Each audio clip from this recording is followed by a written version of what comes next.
तो ये हमारा क्रूड का चार्ट है और क्रूड में हमने देखा कि कल गिरावट आई है। पहले ये बढ़ा था, आपको बढ़ता हुआ दिखेगा, ऐसे करके आपको बढ़ता हुआ दिखेगा, लास्ट में थोड़ा सा गिरावट आया है ना। लेकिन ये कहाँ से बढ़ा है, कहाँ से घटा है, तो इसको हम डे वाइज से देखते हैं तो आपको क्लियर नज़र आएगा। चलिए ऐसे हम डे वाइज में देखते हैं और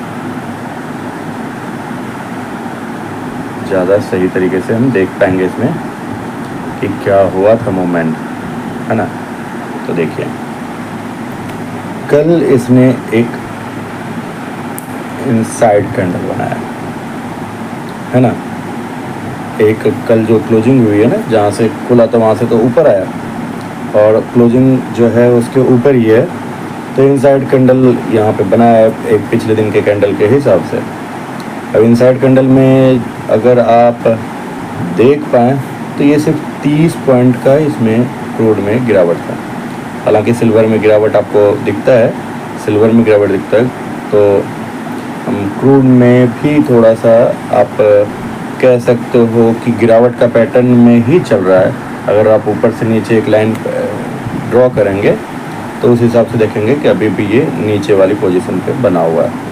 इनसाइड कैंडल है लेकिन नीचे की तरफ है और ये नीचे की तरफ बना हुआ है। हालांकि इसने अभी तक अपना जो है EMA को नहीं तोड़ा है और सुपर ट्रेंड से सपोर्ट ले रहा है। तो ये सारी पोजीशन है।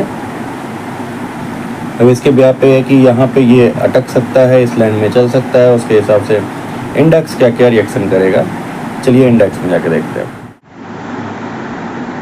जहाँ तक इंडेक्स की बात है तो इंडेक्स में मैंने कल कहा था कि देखिए ये जो पैटर्न बना है ना यहाँ पे, जो मैंने कल कहा था कि एक छोटा सा डोजी बनाया है, देखा था आपने। आप इसको देखेंगे तो मैंने यहाँ पे कहा था 24,500 के आसपास है, ये पॉजिटिव बना हुआ है, क्योंकि यहाँ पे मैंने एक 3 करो करके एक एग्जांपल दिया था कि जिसे मैं 3 करो बोलता हूँ। ये पॉजिटिव सिग्नल दे रहा है, क्रूड नेगेटिव है तो ये पॉजिटिव की तरफ बन रहा है। और इसने जिस तरह से पोजीशन बनाया उसके बिहाफ पे यहाँ से ऊपर की तरफ जाने के चांसेस हैं, या फिर एक रेंज में अगर वो थोड़ा सा नीचे आता है तो ये एक लाइन में नहीं खींचा था 24,000 के आसपास, है ना। तो वहाँ तक आप जो है इसको देख सकते हैं। उससे नीचे जाने के लिए थोड़ा सा इसको तोड़ना पड़ेगा, तोड़ेगा तब फिर लंबा जाएगा, लेकिन इसने उसे तोड़ा नहीं, वहीं से जहाँ पे था वहीं पे एट द मनी पे खड़ा हुआ और ऊपर की तरफ आया, एक सीधा सा सिंपल सा कैंडल बनाया। अब ये जहाँ पर है वो अपने रेजिस्टेंस लाइन पे, अब रेजिस्टेंस लाइन पे क्योंकि ये 24,576 पर ही है और 580 के आसपास का इसका रेजिस्टेंस लाइन है, मतलब करीब बराबर है उसी लाइन पे। तब आज की ओपनिंग बहुत ही मायने रखती है। आज की ओपनिंग क्या होती है वो मायने रखती है। तो आज की ओपनिंग पे हमें फोकस करना पड़ेगा। अगर ओपनिंग 580 से ऊपर की तरफ जा रहा है तो आप समझ लें कि मार्केट को ऊपर जाना चाहिए 800 की तरफ, यानी फिर से आपको एक और कैंडल इसी तरह का जो कल के दिन बना है, इसी तरह कैंडल यहाँ पर भी बनता हुआ एक दिख सकता है। और अगर ये यहीं पे ओपन हो करके थोड़ा सा सेंटीमेंट निगेटिव सा बनाया पहला 15 मिनट का कैंडल, तो फिर आप थोड़ा सा इस रेंज में आप खेलते हुए इसके बराबर पे आप आ सकते हैं, क्योंकि अब जो है इसका आपको जो सपोर्ट बनेगा वो 24,357 के आसपास, 350 के आसपास बन गया है। तो 350 कब तोड़ेगा तो नीचे आएगा, तो उस हिसाब से आपको देखना है कि 350 के नीचे खुलता है, 350 के ऊपर खुलता है। अगर 350 के नीचे खुलता है तो फिर तो नीचे 24,000 की तरफ चला गया। अगर 350 के ऊपर खुलता है और 576 के बीच में खुलता है तो ये फिर वहाँ पे एक रेंज के बीच में रिवर्सल आपको पैटर्न ढूंढना पड़ेगा 350 के आसपास में और 576 के आसपास। लेकिन अधिकतर 576 के आसपास आपको रिवर्सल कम मिलेंगे अगर वहीं पे खुलता है तो, क्योंकि क्रूड में आपको गिरावट दिख रहा है तो ये ऊपर की तरफ जाने की कोशिश करेगा। चलिए इसको 15 मिनट में भी देख लेते हैं कि वहाँ पर किस तरह से ये दिख रहा है हमें, तो एक कुछ आइडिया मोटा मोटी हम यहाँ पे भी ले लेते हैं। चलिए यहाँ पे देखिए, यहाँ पे क्या किया था कल मार्केट ने। अगर मार्केट को देखें तो ये ओपन हुआ, ओपन होते ही ऊपर की तरफ गया, फिर एक रेंज में आकर के अटक गया, है ना।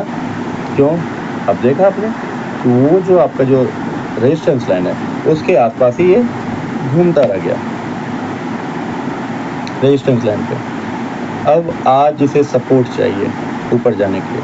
ये ऊपर तो जाना चाह रहा है, लेकिन ऊपर जाने के लिए इसे कहीं से भी सपोर्ट चाहिए, और वो सपोर्ट इसे क्रूड थोड़ा थोड़ा दे रहा है, क्योंकि थोड़ा सा गिरा है, ज़्यादा नहीं गिरा है, थोड़ा सा गिरा है। या फिर आज की ओपनिंग इसे सपोर्ट दे सकती है। ओपनिंग अगर ये 600 650 के आसपास हो जाए, अगर ये मानो यहीं के आसपास हो रहता तो फिर तो ये थोड़ा देर हो सकता है यहाँ पे करे, फिर थोड़ा सा नीचे आए, और ये जो लाइन है 24 500 वाला, मतलब यहाँ के आसपास से आपको फिर रिवर्सल मार छोटा छोटा आपको ऐसी चीज़ें दिख सकती है। मतलब आपको पॉइंट देखना है कि किस पॉइंट पे ये मूव कर सकता है, ऊपर या नीचे। लेकिन अधिकतर चांसेस इसके ऊपर जाने के हैं।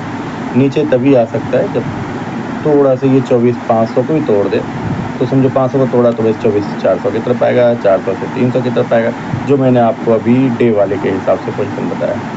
ठीक है, तो रिवर्सल पॉइंट आपको बहुत सारे मिलेंगे, इसके हिसाब से आपको काम करना है। तो अधिकतर आज का आपके मतलब अगर आज की बात की जाए तो आज की बात के हिसाब से ये लगता है कि मार्केट का सेंटिमेंट थोड़ा सा पॉजिटिव हुआ है, और ये अब 580 जिस रेजिस्टेंस लाइन पे है उसको जैसे ही ब्रेक करता है, यानी यहाँ पे एक आपको अगर मान लो यहाँ पे ब्रेक करता है और ब्रेक करके ऊपर गया, और अगर मान लो यहाँ पे नीचे आया ना, तो ये बहुत ही अच्छा पॉइंट होगा आपको बाइंग लेवल का। ठीक है, तो यहाँ से फिर आपको ऊपर की तरफ दिख सकता है। ठीक है, तो ये एक हो गया। अगर इसको तोड़ दिया तो फिर तो लंबा तोड़ते हुए आपको नीचे भी आएगा, तो आप वहाँ पे एक सपोर्ट आप 538 को बना सकते हैं। फिर 538 आपका फिर वो सपोर्ट बन जाएगा अगर उस लाइन को 580 वाले को तोड़ता है तो। ठीक है, चलिए फिर कल मिलते हैं। धन्यवाद।